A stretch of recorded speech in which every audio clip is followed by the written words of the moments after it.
Assalamualaikum semuanya, apa kabar? Kembali lagi sama saya, Ika Suci Pratiwi. Di video kali ini, saya akan membahas tentang biolistrik. Sebelumnya, video ini merupakan video lanjutan dari video praktikum 1, 2, dan 3. Untuk penjelasan lebih detailnya, jangan lupa simak videonya sampai selesai ya. Jangan lupa juga untuk di-like. Selamat menonton semuanya! Saya Ika Suci Pratiwi dengan NIM 12300230027 dari Prodi S1 Kebidanan semester 2 kelas A dengan dosen pengampu Ibu Ima Kurniastuti dan dosen PJMK mata kuliah Fisika Kesehatan yaitu Ibu Lailatul Kusnul Rizki. Nah, topik pembahasan kita kali ini yaitu ada 3 poin, yaitu poin yang pertama adalah pengertian biolistrik, poin yang kedua yaitu gambaran macam-macam gelombang, dan poin yang ketiga yaitu ada isyarat kelistrikan pada tubuh, yang ada 7, yaitu yang pertama ada EMG, EKG, EGG, ENG, ERG, EOG, dan yang terakhir ada EEG. Nah, langsung saja kita masuk ke topik pembahasan yang pertama, yaitu pengertian biolistrik. Apa sih yang dimaksud dengan biolistrik? Biolistrik adalah suatu energi yang dimiliki oleh jaringan biologis dan bersumber dari ATP atau adenosine triphosphate yang dihasilkan oleh mitokondria melalui respirasi sel. Sel-sel jaringan biologis mampu menghasilkan potensial listrik yang adalah lapisan tipis permukaan luar bermuatan positif dan permukaan dalam bidang batas atau membran bermuatan negatif. Di dalam sel terdapat ion Na+, K+, dan Cl- juga protein. Pada saat tidak ada sinyal listrik, muatan yang terdapat dalam sel lebih bermuatan negatif dibandingkan pada luar sel. Nah, topik pembahasan yang kedua yaitu gambaran macam-macam gelombang. Bagaimana sih gambaran macam-macam gelombang itu? Ini dia gambarnya. Untuk gelombang yang pertama yaitu ada arus bolak-balik atau sinusoidal. Gambar yang kedua yaitu ada arus setengah gelombang. Gambar yang ketiga ada arus setengah penuh. Gambar yang keempat ada arus searah murni. Dan gambar yang kelima ada Faradik. Nah, gambar yang nomor 6 ada setangkan Faradik. Gambar yang nomor ketujuh ada setangkan sinusoidal. Gambar yang ke-8 ada galvanik yang interputus. Dan gambar yang terakhir ada arus gigi gergaji. Nah, kita masuk ke topik pembahasan yang terakhir yaitu isyarat kelistrikan tubuh. Yang pertama ada EMG atau elektromiogram. Berikut gambar alatnya. Elektromiogram atau elektromiografi adalah prosedur pemeriksaan untuk mengukur atau merekam aktivitas listrik otot dan syaraf yang mengontrolnya. Pemeriksaan ini dapat mendiagnosis gangguan pada otot, syaraf, atau keduanya. Cara penggunaannya yaitu otot dilateni banyak unit motor. Suatu unit motor terdiri dari cabang tunggal neutron atau syaraf dari otak atau medula spinalis. Ada 25-2000 serat otot atau sel dihubungkan dengan syaraf via motor end plate, sehingga potensial istirahat yang melewati serat otot serupa dengan potensial istirahat yang melewati serat saraf. Oleh sebab itu, gerakan otot berkaitan dengan satu potensial aksi yang merambat sepanjang akson dan diteruskan ke serat otot melalui motor end plate. Sistem kerja EMG pada beberapa serat otot yaitu elektroda permukaan diletakkan pada permukaan kulit dengan tujuan mengukur isyarat listrik dari sejumlah unit motoris. Sebuah elektroda jarum konsentris dimasukkan ke dalam kulit untuk mengukur aktivitas unit motoris tunggal. Fungsi dari EMG yaitu mendiagnosis gangguan neuromuskuler, mengevaluasi cedera otot, dan memantau respon terhadap terapi fisik. Nah, yang kedua ada EKG atau elektrokardiogram. Berikut gambar alat elektrokardiogram. Elektrokardiogram atau EKG adalah suatu tes untuk mengukur dan merekam aktivitas listrik jantung menggunakan mesin pendeteksi impuls listrik atau elektrokardiogram. Alat ini menerjemahkan impuls listrik menjadi grafik yang ditampilkan pada layar pemantau. Cara penggunaannya yaitu mekanisme kerja elektrokardiogram atau EKG ini ditentukan hasil catatan aktivitas elektris sel otot jantung. Pada sel otot jantung ada darah penyebar impuls atau vektor. Saat jantung berkontraksi yaitu depolarisasi dan repolarisasi yang ditandai adanya defleksi pada elektrokardiogram atau EKG.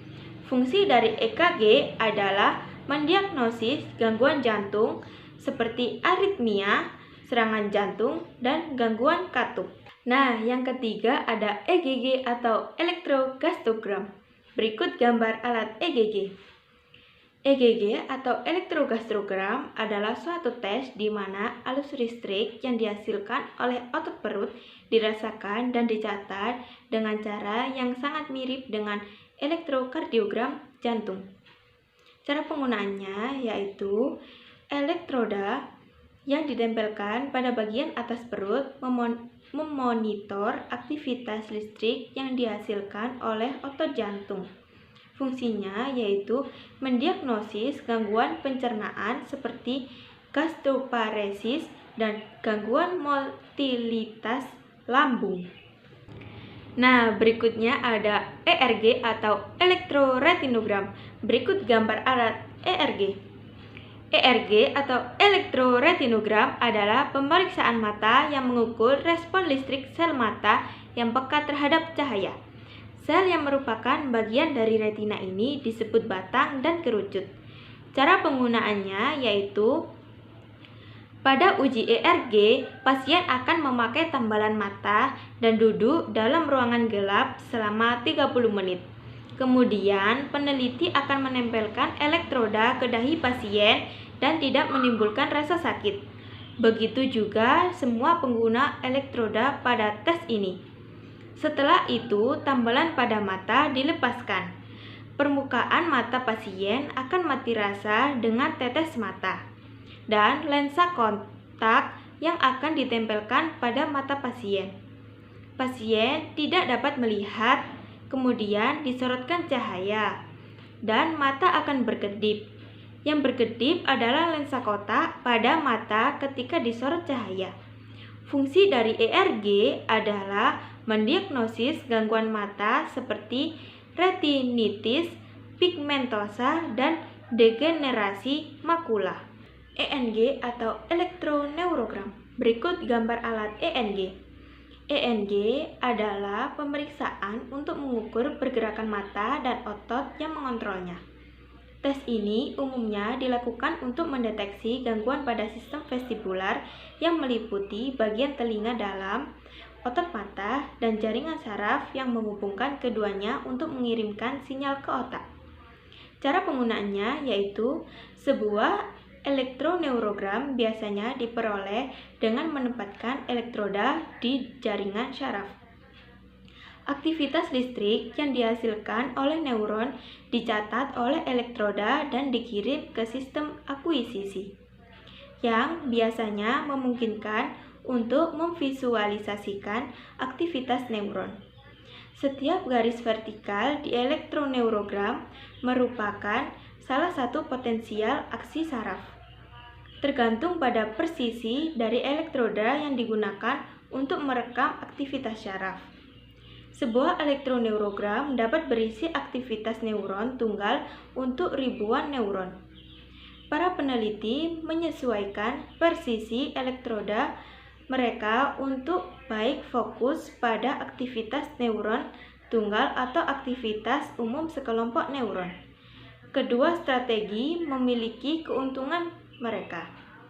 Fungsi dari elektroneurogram adalah mendiagnosis gangguan keseimbangan dan penyakit dalam telinga dalam. Nah, berikutnya ada EOG atau elektrookulogram. Berikut gambar alat EOG. EOG atau elektrookulogram adalah teknik untuk mengukur potensi berdirinya kornea retina yang ada di antara bagian depan dan belakang mata manusia. Sinyal yang dihasilkan disebut elektrookulogram. Aplikasi utamanya adalah dalam diagnosisoftalmologis dan dalam merekam pergerakan mata. Berbeda dengan elektroretinogram, EOG tidak mengukur respon terhadap rangsangan visual individu. Cara penggunaannya yaitu pada pengukuran ini sepasang elektrode diletakkan di kedua sisi mata. Potensian EOG didefinisikan sebagai 0 untuk mata yang melihat lurus ke depan dengan titik rujukan 0 derajat. EOG memberikan informasi tentang orientasi mata. Selain itu, kecepatan angular dan percepatan angularnya juga dapat ditentukan.